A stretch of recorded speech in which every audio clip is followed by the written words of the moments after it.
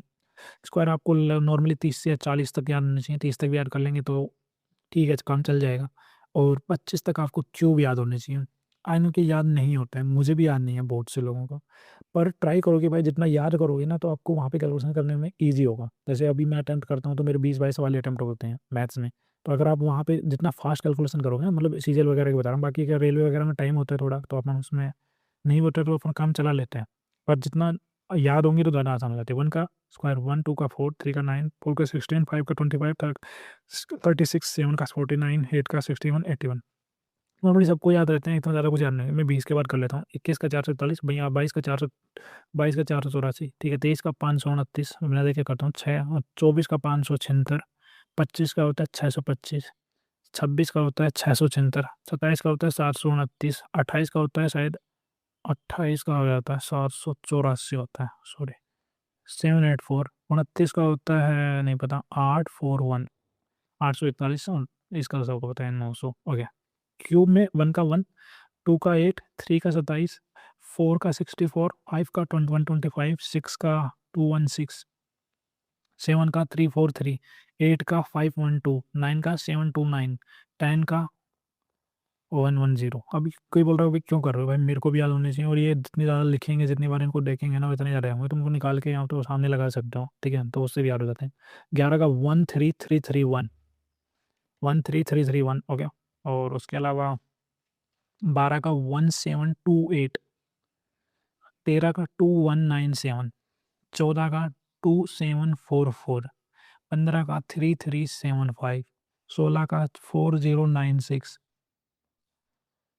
17 का 4913, 18 का 5832, 19 का 6859, 20 का 8000, 21 का 9261, 22 का 10648, 12167, 24 का 13824, और 25 का 15625। ओके, तो ये लगभग सारे कंप्लीट हो चुके हैं गाइज यहाँ पे। तो देखो मैंने कोशिश किया कि इस तरह से मैं फॉर्मूले रिवाइज करा दूँ आप लोगों को भी, और मैं भी कर लूँ क्लास में। आई नो कि कुछ इशू हुए होंगे, कि कुछ लोगों को पसंद नहीं आया होगा कि भाई इतना कैसे करवा रहे हो, अच्छे से नहीं कर रहे हैं, गलतियाँ भी हो सकती हैं कुछ ना कुछ, क्योंकि मैंने पहली बार ट्राई किया है। पर हाँ, आप अपना बताना भाई कमेंट्स में कैसा रहा ये क्लास, और हाँ, आगे अगर कुछ ऐसे ही कुछ इंपॉर्टेंट चीज़ें चाहिए तो मैं ट्राई करूँगा कि मैं अपनी चीज़ें एक्सप्लेन बताऊँ। और हाँ, साथ में मैं ये भी सोच रहा था कि मेरे को है ना 1-2 चीज़ें बतानी है। जैसे कि अभी मैं सीपीओ का लास्ट टाइम मैंने फिजिकल क्लियर किया था ना, तो उसका जो जर्नी होती है ना, क्योंकि अभी सीपीओ का रिजल्ट आया नहीं है, रिजल्ट आएगा उसके बाद फिजिकल होगा, तो उसके रिगार्डिंग मैं सोच रहा था कि वीडियो बनाऊँ। साथ में अभी मैं, और जैसे मैंने जीडी का वो भी दिया था मेडिकल, तो मेडिकल भी दे चुका हूँ मैं एक बार। तो मेडिकल में क्या होता है, तो वो चीज़ें भी अगर किसी को जाननी हो, क्योंकि जीडी के एग्ज़ाम्स हुए हैं ना अभी, तो उसके बारे में भी अगर कोई हो ज़रूरत, तो उस चीज़ में भी मैं बता सकता हूँ। इस चीज़ के आगे की वीडियो में ट्राई करूँगा कि बनाऊँगा, और इस तरह की अगर कुछ और इंपॉर्टेंट चीज़ें होंगी ना, जिसको अपन इस तरह से रिवाइज़ कर सकते हैं, और मैं क्या चीज़ें इंप्रूव कर सकता हूँ, वो आप ज़रूर बताना। बाकी वीडियो कैसा था आप कमेंट्स में बता सकते हैं। मिलते हैं नेक्स्ट वीडियो में, तब तक के लिए बाय बाय। और हाँ, अगर पीडीएफ चाहिए तो आप बता देना, बाकी अगर जिसने लिखे हैं तो बहुत अच्छा है। पीडीएफ का मैं ट्राई करूँगा, जो मैंने सेल्फ अपने हाथ से लिख रखे हैं नोट्स, उनकी वीडियो बना के भेज दूँगा, या फिर इसकी होगी तो इसका भी ट्राई करूँगा आप सबको भेजने का। थैंक यू गाइस, मिलते हैं नेक्स्ट में, तब तक के लिए bye bye, see you soon.